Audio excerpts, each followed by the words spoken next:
Chapter 1. The Boy Who Lived. Mr. and Mrs. Dursley, of number 4, Privet Drive, were proud to say that they were perfectly normal, thank you very much. They were the last people you'd expect to be involved in anything strange or mysterious, because they just didn't hold with such nonsense. Mr. Dursley was the director of a firm called Grunnings, which made drills. He was a big, beefy man with hardly any neck, although he did have a very large mustache. Mrs. Dursley was thin and blonde and had nearly twice the usual amount of neck, which came in very useful as she spent so much of her time craning over garden fences, spying on the neighbors. The Dursleys had a small son called Dudley, and in their opinion there was no finer boy anywhere. The Dursleys had everything they wanted, but they also had a secret, and their greatest fear was that somebody would discover it. They didn't think they could bear it if anyone found out about the Potters. Mrs. Potter was Mrs. Dursley's sister, but they hadn't met for several years. In fact, Mrs. Dursley pretended she didn't have a sister, because her sister and her good-for-nothing husband were as un-Dursleyish as it was possible to be.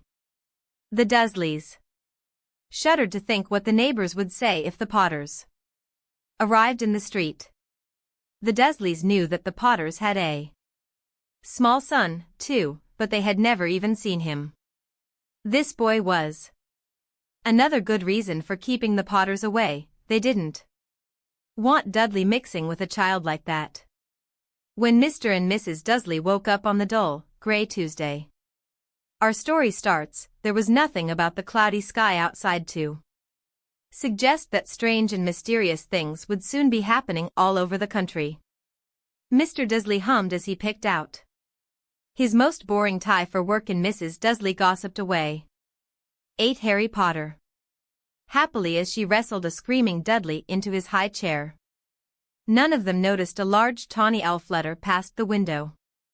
At 8:30, Mr. Dursley picked up his briefcases, pecked Mrs. Dursley on the cheek and tried to kiss Dudley goodbye but missed, because Dudley was now having a tantrum and throwing his cereal at the walls.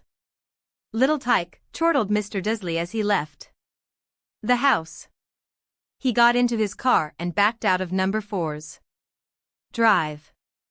It was on the corner of the street that he noticed the first sign of something peculiar, a cat reading a map. For a second, Mr. Dursley didn't realize what he had seen, then he jerked his head around to look again. There was a tabby cat standing on the corner of Privet Drive, but there wasn't a map in sight. What could he have been thinking of? It must have been a trick of the light. Mr. Dursley blinked and stared at the cat. It stared back. As Mr. Dursley drove around the corner and up the road, he watched the cat in his mirror. It was now reading the sign that said Privet Drive. No, looking at the sign, cats couldn't read maps or signs. Mr. Dursley gave himself a little shake and put the cat out of his mind.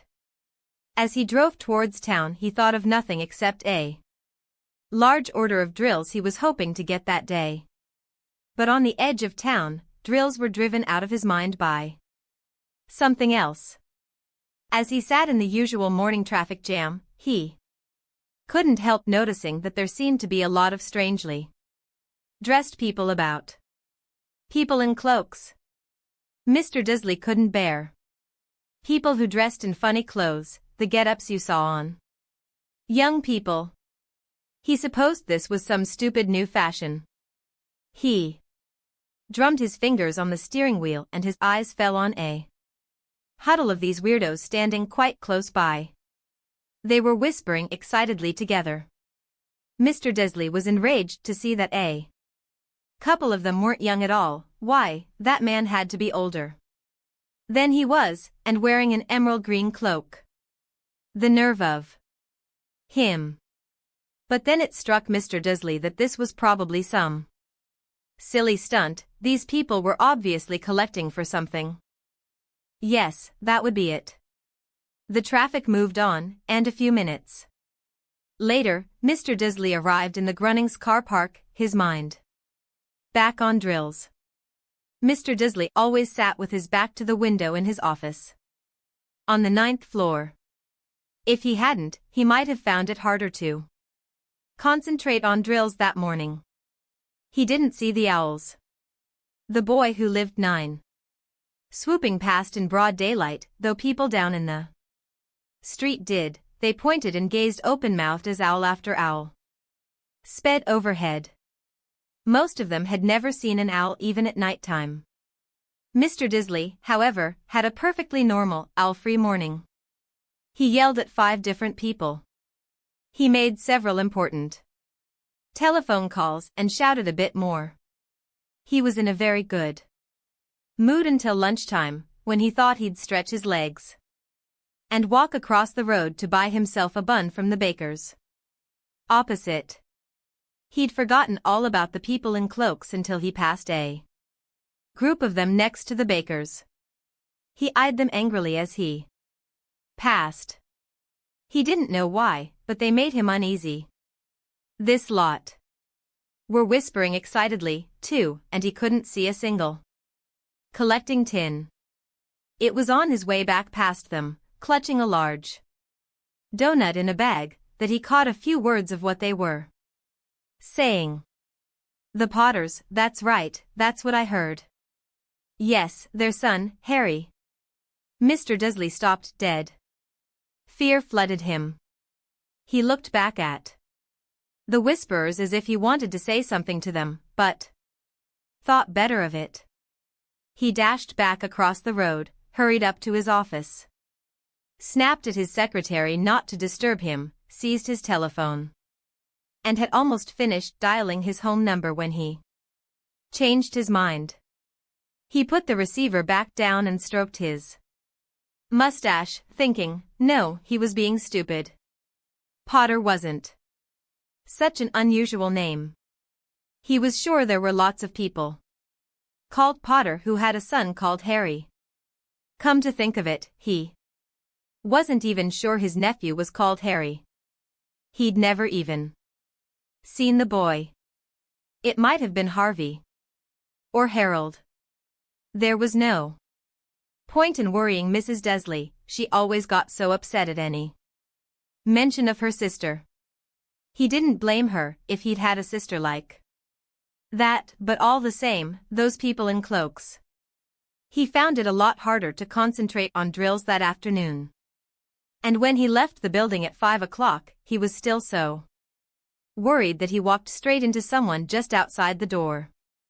Sorry, he grunted, as the tiny old man stumbled and almost fell. It was a few seconds before Mr. Dursley realized that the man was wearing a violet cloak. He didn't seem at all upset at being almost knocked to the ground. On the contrary, his face split into 10 Harry Potter. A wide smile, and he said in a squeaky voice that made passers-by stare, "Don't be sorry, my dear sir, for nothing could upset me today. Rejoice, for you know who has gone at last. Even muggles like yourself should be celebrating this happy day." And the old man hugged Mr. Dursley around the middle and walked off. Mr. Dursley stood rooted to the spot. He had been hugged by a complete stranger. He also thought he had been called a muggle. Whatever that was. He was rattled. He hurried to his car and set off home, hoping he was imagining things which he had never hoped before, because he didn't approve of imagination. As he pulled into the driveway of number 4, the first thing he saw, and it didn't improve his mood, was the tabby cat he'd spotted that morning. It was now sitting on his garden wall. He was sure it was the same one, it had the same markings around its eyes. "Shoo," said Mr. Dursley loudly. The cat didn't move. It just gave him a stern look. Was this normal cat behavior, Mr. Dursley wondered. Trying to pull himself together, he let himself into the house. He was still determined not to mention anything to his wife. Mrs. Dursley had had a nice, normal day. She told him over dinner all about Mrs. Next Door's problems with her daughter and how Dudley had learnt a new word, shan't. Mr. Dursley tried to act normally. When Dudley had been put to bed, he went into the living room in time to catch the last report on the evening news. And finally, bird watchers everywhere have reported that the nation's owls have been behaving very unusually today. Although owls normally hunt at night and are hardly ever seen in daylight, there have been hundreds of sightings of these birds flying in every direction since sunrise. Experts are unable to explain why the owls have suddenly changed their sleeping pattern. The news reader allowed himself a grin. Most mysterious. And now, over to Jim McGuffin with the weather. Going to be any more showers of owls tonight, Jim? Well, Ted, said the weatherman, I don't know about that, but it's not only the owls that have been acting oddly today. Viewers as far apart as Kent, Yorkshire, and Dundee have been phoning in to tell me that instead of the rain I promised yesterday, they've had a downpour of shooting stars. Perhaps people have been the boy who lived 11. Celebrating bonfire night early. It's not until next week, folks. But I can promise a wet night tonight. Mr. Dursley sat frozen in his armchair. Shooting stars all over Britain? Owls flying by daylight? Mysterious people in cloaks all over the place? And a whisper about the Potters. Mrs. Dursley came into the living room carrying 2 cups of tea. It was no good. He'd have to say something to her. He cleared his throat nervously. Petunia, dear, you haven't heard from your sister lately, have you? As he had expected, Mrs. Dursley looked shocked and angry. After all, they normally pretended she didn't have a sister. No, she said sharply. Why? Funny stuff on the news, Mr. Dursley mumbled. Owls. Shooting stars, and there were a lot of funny-looking people in town today. So, snapped Mrs. Dursley. Well, I just thought, maybe, it was something to do with, you know, her lot. Mrs. Dursley sipped her tea through pursed lips. Mr. Dursley wondered whether he dared tell her he'd heard the name Potter. He decided he didn't dare. Instead he said, as casually as he could. Their son, he'd be about Dudley's age now, wouldn't he? I suppose so, said Mrs. Dursley stiffly. What's his name again? Howard, isn't it? Harry. Nasty, common name, if you ask me. Oh, yes, said Mr. Dursley, his heart sinking horribly. Yes, I quite agree. He didn't say another word on the subject as they went upstairs to bed. While Mrs. Dursley was in the bathroom, Mr. Dursley crept to the bedroom window and peered down into the front garden. The cat was still there. It was staring down Privet Drive as though it was waiting for something. Was he imagining things? Could all this have anything to do with the Potters? If it did, if it got out that they were related to a pair of, well, he didn't think he could bear it. The Dursleys got into bed. Mrs. Dursley fell asleep quickly but Mr. Dursley lay awake, turning it all over in his mind. His last comforting thought before he fell asleep was that even if the Potters were involved, there was no reason for them to come near him and Mrs. Dursley. The Potters knew very well what he and 12 Harry Potter. Petunia thought about them and their kind. He couldn't see how he and Petunia could get mixed up in anything that might be going on. He yawned and turned over. It couldn't affect them. How very wrong he was. Mr. Dursley might have been drifting into an uneasy sleep, but the cat on the wall outside was showing no sign of sleepiness. It was sitting as still as a statue, its eyes fixed unblinkingly on the far corner of Privet Drive. It didn't so much as quiver when a car door slammed in the next street, nor when two owls swooped overhead. In fact, it was nearly midnight before the cat moved at all. A man appeared on the corner the cat had been watching. Appeared so suddenly and silently you'd have thought he'd just popped out of the ground. The cat's tail twitched and its eyes narrowed. Nothing like this man had ever been seen in Privet Drive. He was tall, thin, and very old, judging by the silver of his hair and beard, which were both long enough to tuck into his belt. He was wearing long robes, a purple cloak which swept the ground and high-heeled, buckled boots. His blue eyes were light, bright and sparkling behind half-moon spectacles, and his nose was very long and crooked, as though it had been broken at least twice. This man's name was Albus Dumbledore. Albus Dumbledore didn't seem to realize that he had just arrived in a street where everything from his name to his boots was unwelcome. He was busy rummaging in his cloak, looking for something. But he did seem to realize he was being watched, because he looked up suddenly at the cat, which was still staring at him from the other end of the street. For some reason, the sight of the cat seemed to amuse him. He chuckled and muttered, "I should have known." He had found what he was looking for in his inside pocket. It seemed to be a silver cigarette lighter. He flicked it open, held it up in the air and clicked it. The nearest street lamp went out with a little pop. He clicked it again, the next lamp flickered into darkness. 12 times he clicked the put-outer, until the only lights left in the whole street were two tiny pinpricks in the distance, which were the eyes of the cat watching him.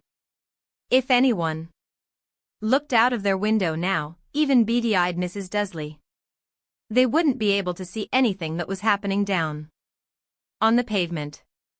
Dumbledore slipped the put-outer back inside. The boy who lived 13. His cloak and set off down the street towards number 4, where he sat down on the wall next to the cat. He didn't look at it, but after a moment he spoke to it. "Fancy seeing you here, Professor McGonagall." He turned to smile at the tabby, but it had gone. Instead he was smiling at a rather severe-looking woman who was wearing square glasses exactly the shape of the markings the cat had had around its eyes. She, too, was wearing a cloak, an emerald one. Her black hair was drawn into a tight bun. She looked distinctly ruffled. "How did you know it was me?" she asked. "My dear Professor, I've never seen a cat sit so stiffly." "You'd be stiff if you'd been sitting on a brick wall all day," said Professor McGonagall. "All day? When you could have been celebrating?" "I must have passed a dozen feasts and parties on my way here." Professor McGonagall sniffed angrily. "Oh yes, everyone's celebrating, all right," she said impatiently. "You'd think they'd be a bit more careful, but no, even the Muggles have noticed something's going on. It was on their news." She jerked her head back at the Dursleys' dark living room window. "I heard it. Flocks of owls, shooting stars." "Well, they're not completely stupid. They were bound to notice something. Shooting stars down in Kent, I'll bet that was Daedalus.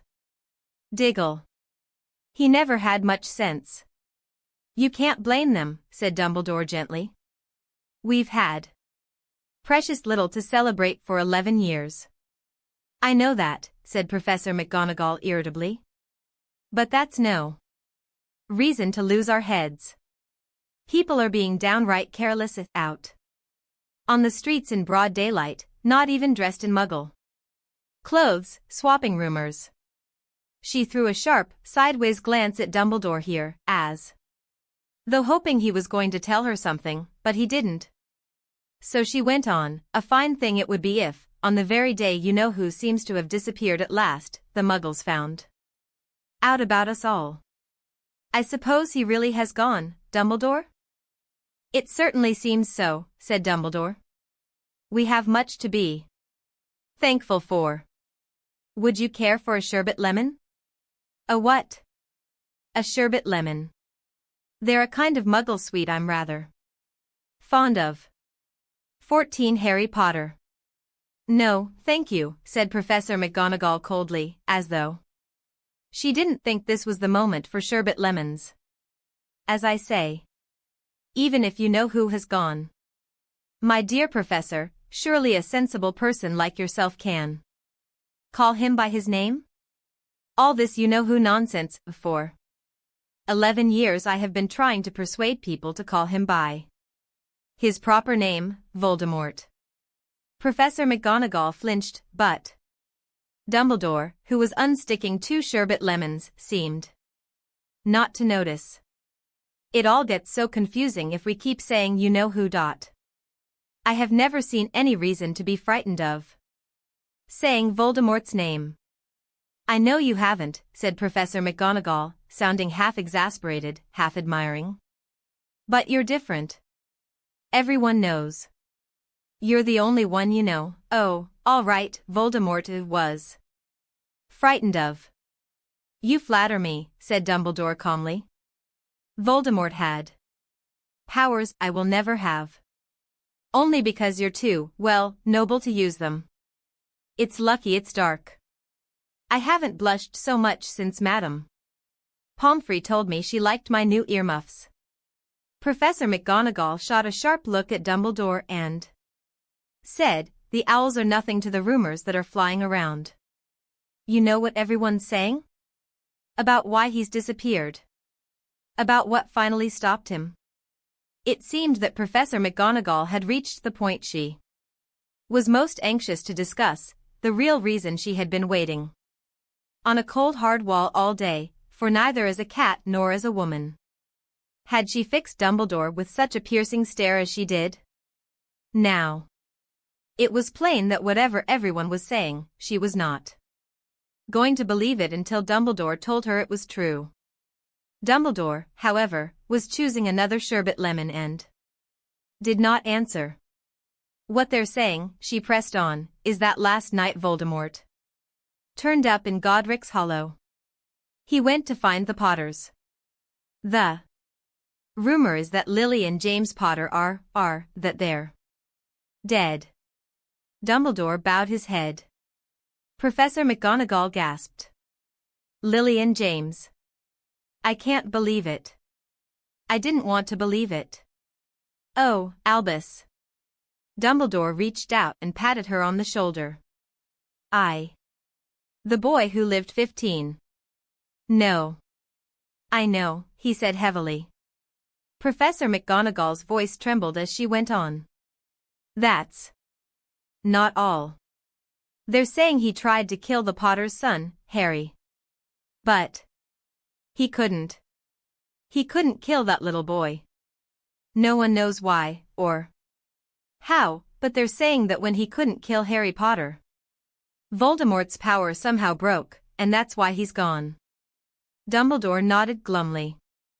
It's true, faltered Professor McGonagall. After all he's done, all the people he's killed, he couldn't kill a little boy? It's just astounding, of all the things to stop him, but how in the name of heaven did Harry survive?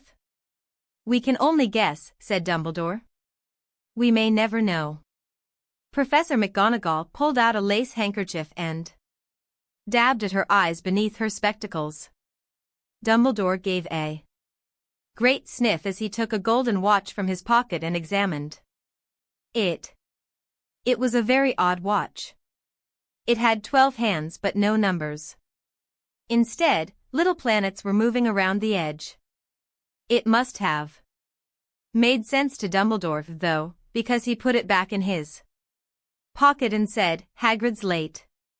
I suppose it was he who told you I'd be here, by the way?"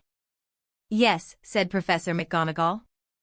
"And I don't suppose you're going to tell me why you're here, of all places?" "I've come to bring Harry to his aunt and uncle. They're the only family he has left now." "You can't mean the people who live here?" cried Professor McGonagall, jumping to her feet and pointing at Number 4. "Dumbledore, you can't.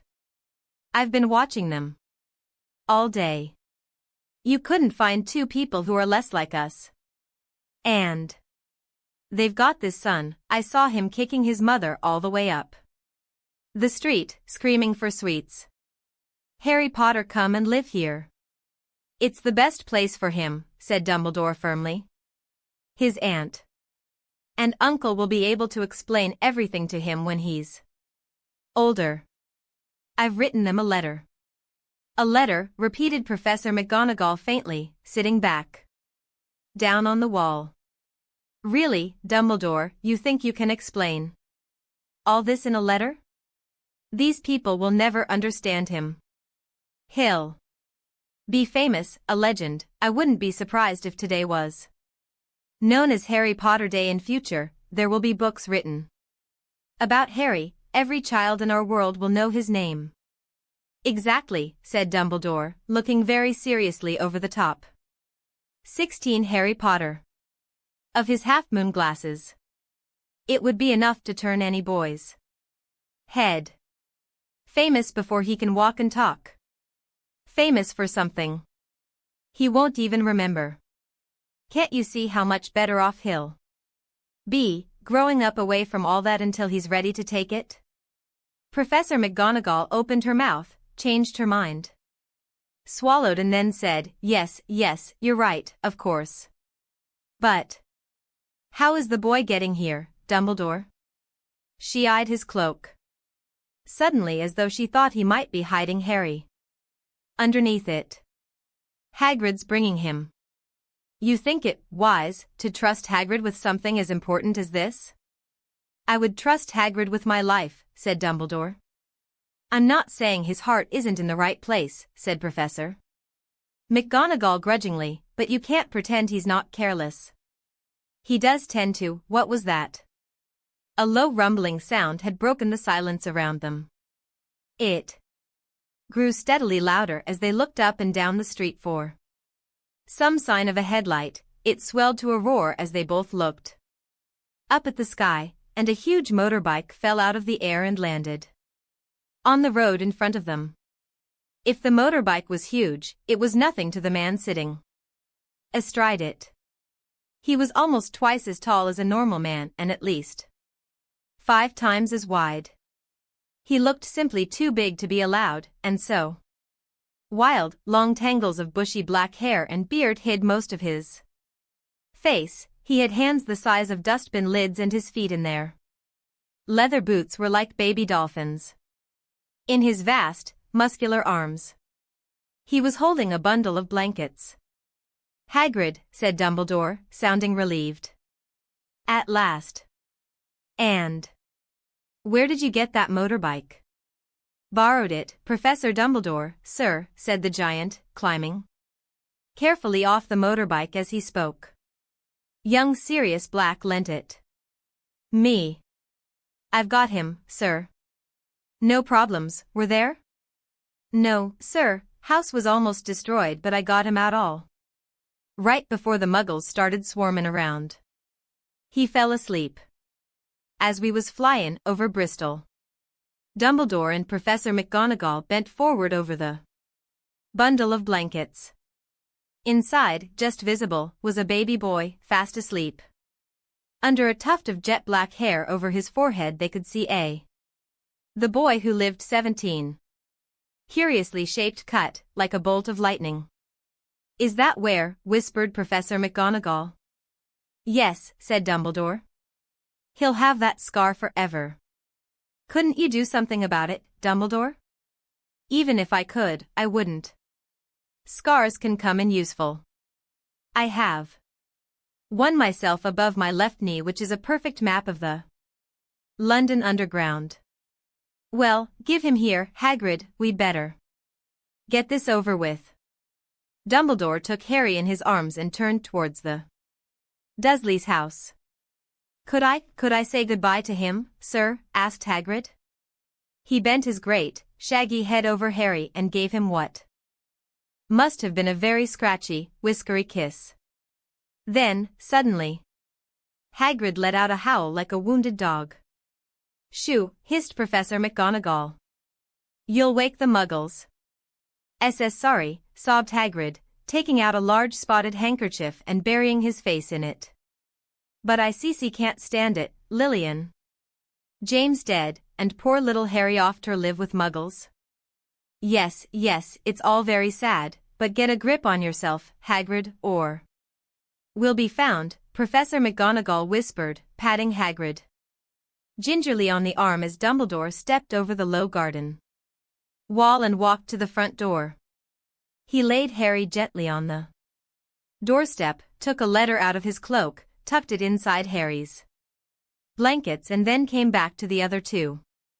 For a full minute, the three of them stood and looked at the little bundle. Hagrid's shoulders shook, Professor McGonagall blinked furiously and the twinkling light that usually shone from Dumbledore's eyes seemed to have gone out.